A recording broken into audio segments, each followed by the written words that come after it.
नमस्कार दोस्तों, स्वागत है आप सभी का टीएटी टूर गाइड में। दोस्तों आज की इस वीडियो में हम बात करने वाले भारत के 12 ज्योतिर्लिंगों में से एक मध्य प्रदेश राज्य के उज्जैन नगर में स्थित महाकालेश्वर मंदिर के बारे में कि आप यहां 2023 में कब जाएं, कैसे जाएं, यहां रुकने की क्या व्यवस्था है, दर्शन कैसे करें और खाने पीने की क्या सुविधा है और मंदिर के आसपास यहाँ आप कहाँ घूम सकते हैं। और वीडियो के अंत में ये भी बताऊंगी कि आपको महाकाल के दर्शन करने में और यहाँ पे घूमने में कुल कितना खर्चा लग सकता है। तो ये पूरी A to Z कंप्लीट जानकारी आज मैं आप सभी को इस वीडियो में दूंगी, तो वीडियो को बिना स्किप किए पूरा अंत तक जरूर देखेगा ताकि आपको उज्जैन महाकाल ज्योतिर्लिंग से संबंधित पूरी कंप्लीट जानकारी मिल सके। तो चलते वीडियो को स्टार्ट करते हैं और बात करते हैं महाकालेश्वर ज्योतिर्लिंग की।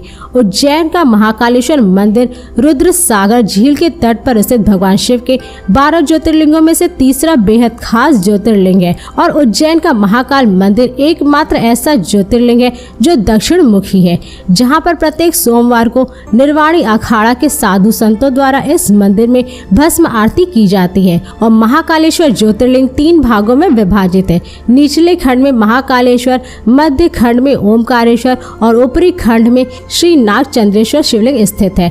और यहाँ हर 12 वर्ष पर महाकुंभ और अर्ध कुंभ मेला लगता है, जिसमें सम्मिलित होने के लिए श्रद्धालु यहाँ बड़े ही दूर दूर से अधिक संख्या में पहुँचते हैं। और हर साल सावन के महीने में महाकाल की सवारी निकाली जाती है, जिसमें महाकाल को पालकी में बैठाकर नगर भ्रमण के लिए निकाला जाता है। दोस्तों अब बात करें कि आप महाकाल उज्जैन के दर्शन करने कब जाएं।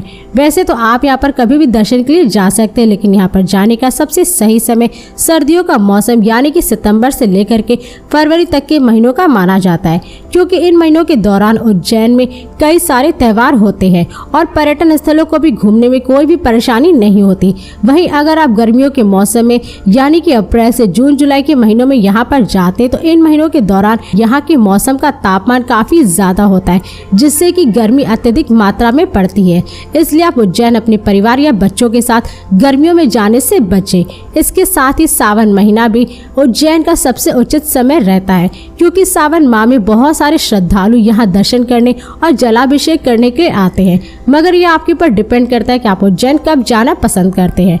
दोस्तों अब बात करें कि आप महाकाल उज्जैन ज्योतिर्लिंग के दर्शन करने के लिए कैसे पहुंचे। वैसे तो आप यहाँ पे बाई ट्रेन, बाई प्लेन और बाई बस बड़े ही आराम से पहुंच सकते हैं। दोस्तों यदि आप ट्रेन से जा रहे तो उज्जैन का निकटतम रेलवे स्टेशन खुद उज्जैन जंक्शन है, जो कि देश के हर एक शहरों से काफी अच्छी तरीके से जुड़ा हुआ है, जिनके जरिए आप दिल्ली, मुंबई, चेन्नई, हैदराबाद, चंडीगढ़ और बेंगलोर आदि जैसे शहरों के रेलवे स्टेशनों से ट्रेन पकड़ करके डायरेक्ट उज्जैन जंक्शन पहुंच सकते हैं। और उज्जैन जंक्शन से महाकालेश्वर ज्योतिर्लिंग की दूरी लगभग 2 किलोमीटर है, जिससे आप ट्रैक करके या ऑटो से 15 से 20 रुपए में पूरा कर सकते हैं। और यदि आप प्लेन से उज्जैन जाना चाहते तो उज्जैन शहर का नजदीकी एयरपोर्ट इंदौर में स्थित देवी अहिल्याबाई होलकर इंटरनेशनल एयरपोर्ट है, जो कि देश के हर एक शहरों के एयरपोर्टों से एयरलाइंस द्वारा काफी अच्छी तरीके से जुड़ा हुआ है, जिनके जरिए आप दिल्ली, मुंबई, चंडीगढ़, कोलकाता और बेंगलोर, चेन्नई आदि जैसे शहरों के एयरपोर्टों से फ्लाइट पकड़ करके आप डायरेक्ट इंदौर एयरपोर्ट तक पहुंच सकते हैं। और इस एयरपोर्ट से महाकालेश्वर ज्योतिर्लिंग मंदिर की दूरी लगभग 57 किलोमीटर है, जिसे आप बाई बस या बाई टैक्सी से पूरा कर सकते हैं। और अगर आप इस दूरी को बस से पूरा करते तो उसका चार्ज लगभग 60 से 80 रुपए पर पर्सन लगता है। और वहीं अगर आप शेयरिंग टैक्सी लेते तो उसका चार्ज 150 से 200 रुपए तक होता है। दोस्तों अगर आप उज्जैन महाकालेश्वर ज्योतिर्लिंग के दर्शन करने बस से जाना चाहते तो आपको उज्जैन के लिए दिल्ली, आगरा, इंदौर और उत्तर प्रदेश के अन्य शहरों से भी डायरेक्ट बसें चलती हैं, जिनके जरिए आप इन शहरों से बस पकड़ करके डायरेक्ट उज्जैन महाकालेश्वर ज्योतिर्लिंग मंदिर तक पहुंच सकते हैं। और अगर आप दिल्ली से बस पकड़ करके डायरेक्ट उज्जैन जाना चाहते तो उसमें आपको लगभग 15 से 16 घंटे का भी समय लग सकता है। और यदि आप उज्जैन महाकालेश्वर ज्योतिर्लिंग अपने निजी वाहन, कार या बाइक से जाना चाहते तो आप यहाँ बड़े ही आराम से पहुंच सकते हैं, क्योंकि उज्जैन की सड़कें देश के हर एक शहरों से सड़क मार्ग द्वारा काफी अच्छी तरीके से जुड़ी हुई है, जिनके जरिए आप यहाँ अपने निजी वाहन, कार से काफी आसानी से पहुंच सकते हैं। दोस्तों अब बात करें कि आप उज्जैन पहुंचने के बाद कहाँ पे स्टे करें।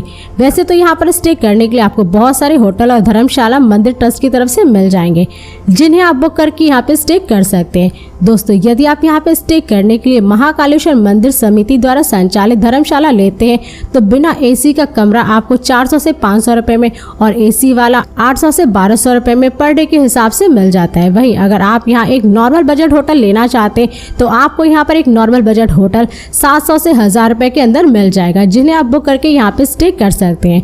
दोस्तों अब बात करें कि यहाँ पर खाने पीने की क्या सुविधा है। वैसे तो आप यहाँ पे जिस भी होटल में स्टे किए वहीं पर आपको खाने पीने की हर एक सुविधा मिल जाएगी, लेकिन अगर आप वहाँ पे खाना नहीं चाहते तो आपको बाहर महाकालेश्वर मंदिर वाले रोड पर बहुत सारे होटल, रेस्टोरेंट और स्ट्रीट फूड वाले देखने को मिल जाएंगे, जहाँ पर आप जा करके लगभग 150 से 200 रुपए में पर प्लेट भोजन भी कर सकते हैं। और यदि आप किसी और जगह का ऑनलाइन टिकट बुक करना चाहते हैं तो मैंने डिस्क्रिप्शन में अच्छी साइट्स का लिंक दे दिया है, जिसकी मदद से आप सस्ती से सस्ती प्राइस में बस, होटल, ट्रेन, प्लेन और टूर पैकेजेस को बुक कर सकते हैं। दोस्तों अब बात करें कि आप उज्जैन महाकालेश्वर ज्योतिर्लिंग के दर्शन कैसे करें। वैसे तो यहाँ उज्जैन महाकाल के दर्शन करने के लिए 2 प्रकार की एंट्री होती है, एक वीआईपी और दूसरी सामान्य। अगर आप सामान्य गेट से एंट्री करते हैं तो उसमें आपको लाइन लगाना होता है और दर्शन करने में 1 से 2 घंटे या कभी कभी किसी खास मौके पे, स्पेशल डे पे 7 से 8 घंटे का भी समय लग सकता है। वहीं अगर आप वीआईपी गेट से एंट्री करते तो उसमें आपको 250 रुपए का चार्ज देना होता है, लेकिन इसमें आपको 15 से 20 मिनट में महाकाल ज्योतिर्लिंग के दर्शन मिल जाते हैं। इसलिए अगर आप यहाँ दर्शन करने के लिए वीआईपी गेट से जाते हैं तो आपको यहाँ पर सबसे पहले वीआईपी काउंटर मिलेगा, जहाँ पर आपको शीघ्र दर्शन पास का टिकट लेना होता है, जिसमें आपका 250 रुपए चार्ज लगता है। वहीं अगर आप इस टिकट को ऑनलाइन बुक करते हैं तो उसमें आपको 300 रुपए लगता है। और इसी काउंटर के बगल में ही कैमरा, जूता, चप्पल आदि जैसे सामानों को आप काउंटर पर ही जमा कर सकते हैं। और इन सभी चीज़ों को जमा करने के बाद आप हर हर महादेव का नारा लगाते हुए मंदिर के गर्भगृह में पहुंच जाए और फिर महाकाल ज्योतिर्लिंग के दर्शन करिए, मत्थे टेकिए, अपनी मनोकामनाएं मांगिए और फिर मंदिर के गर्भगृह से आप बाहर निकल जाए। और फिर मंदिर के गर्भगृह से बाहर निकलने के बाद आप यहाँ पर और भी कई सारे मंदिर हैं, जिनमें ओमकारेश्वर मंदिर, रुक्मणी माता मंदिर, हनुमान जी का मंदिर, गणेश जी का मंदिर आदि कई सारे मंदिर हैं, जहाँ पर आप सभी दर्शन कर सकते हैं। और साथ ही साथ यहीं पर आपको भोग लगा प्रसाद लड्डू भी मिल जाएगा, जिन्हें आप प्रसाद के तौर पर खरीद करके अपने घर पर ले जा सकते हैं। और दोस्तों अगर आप यहाँ की भस्म आरती को देखना चाहते हैं तो उसके लिए आपको सबसे पहले बुकिंग करानी होती है, और यह बुकिंग ऑनलाइन और ऑफलाइन दोनों प्रकार से होती है। यदि आप भस्म आरती में सम्मिलित होने के लिए ऑनलाइन बुकिंग करते हैं तो इसकी ऑनलाइन बुकिंग आप महाकालेश्वर.org.in की वेबसाइट पर जा करके करवा सकते हैं। और वहीं अगर आप ऑफलाइन लेते हैं तो आपको सबसे पहले उज्जैन महाकालेश्वर के काउंटर पे जा करके एक दिन पहले इसकी पर्ची को लेना होता है, और फिर नेक्स्ट डे सुबह 4 बजे लाइन में लग करके आप इस भव्य भस्म आरती में सम्मिलित हो सकते हैं। और यदि आप इस भव्य भस्म आरती से संबंधित और भी अधिक जानकारी जानना चाहते हैं तो मैंने पहले से इस भस्म आरती पर एक फुल इन्फॉर्मेशन वीडियो बना रखी हूँ, जिसका लिंक आप सभी को वीडियो की डिस्क्रिप्शन में मिल जाएगा। दोस्तों अब बात करें कि आप महाकाल ज्योतिर्लिंग के दर्शन करने के बाद यहाँ पर कहाँ घूमे। वैसे तो आप यहाँ पर सबसे पहले काल भैरव मंदिर के दर्शन कर सकते हैं, और यह एक ऐसा मंदिर है जहाँ पर काल भैरव भगवान पर मदिरा का चढ़ावा चढ़ाया जाता है। और इस मंदिर के दर्शन करने के लिए भी लगभग आधे घंटे की लाइन लगाना होता है, क्योंकि यह एक ऐसा मंदिर है जिनके दर्शन के बिना महाकाल ज्योतिर्लिंग की यात्रा अधूरी मानी जाती है। इसलिए जो भी श्रद्धालु महाकाल के दर्शन के लिए जाते हैं तो वो यहाँ दर्शन करने जरूर आते हैं। इसके साथ ही आप यहाँ चिंतामन गणेश टेम्पल के भी दर्शन कर सकते हैं। शिप्रा नदी के किनारे पर बसा यह मंदिर उज्जैन का काफी प्रसिद्ध मंदिर है, जहाँ पर जाने पर भक्तों के सारे कष्ट और चिंताएं दूर हो जाती हैं। इसलिए श्रद्धालु यहाँ पर काफी संख्या में भगवान गणेश के दर्शन करने के लिए आते हैं। और ऐसा माना जाता है कि इस मंदिर में जो भगवान गणेश जी की मूर्ति है वो स्वयं प्रकट हुई थी। इसी के साथ ही आप यहाँ श्री हरसिद्धि माता के भी दर्शन कर सकते हैं। मध्य प्रदेश के उज्जैन में शिप्रा नदी के रामघाट के नजदीक भैरव पर्वत पर स्थित यह मंदिर एक शक्ति पीठ है, जो कि श्रद्धालुओं के लिए ऊर्जा का बहुत बड़ा स्रोत माना जाता है। इसलिए यह पवित्र स्थान 12 मास तपस्वियों और भक्तों की भीड़ से भरा रहता है। और ऐसा कहा जाता है कि यह स्थान सम्राट विक्रमादित्य की तपोभूमि है। इसी के साथ ही आप यहाँ वृत्रहरि गुफा भी घूम सकते हैं। इस गुफा में आप इस क्षेत्र के इतिहास और सदियों पहले उज्जैन में रहने वाले लोगों के जीवन की खोज कर सकते हैं। और यह गुफा सुबह 6 बजे से लेकर के रात के 9 बजे तक खुला रहता है, जिसमें प्रवेश के लिए किसी भी टिकट की आवश्यकता नहीं होती। इसके साथ ही आप यहाँ भारत माता टेम्पल के भी दर्शन कर सकते हैं, क्योंकि भारत माता भारतीय लोगों के बीच राष्ट्रवाद का प्रतीक है और देश की पहचान होने के नाते भारत माता की एक देवी की तरह पूजा होती है।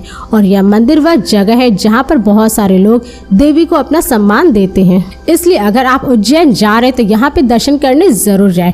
इसके साथ ही आप यहाँ इस्कॉन टेम्पल भी घूम सकते हैं। उज्जैन का यह मंदिर देश भर में एक ही नाम के मंदिरों की श्रृंखला का एक हिस्सा है, जहाँ पर आप दर्शन करने के साथ साथ इस मंदिर की सुंदर डिजाइन और नक्काशी का भी आनंद ले सकते हैं।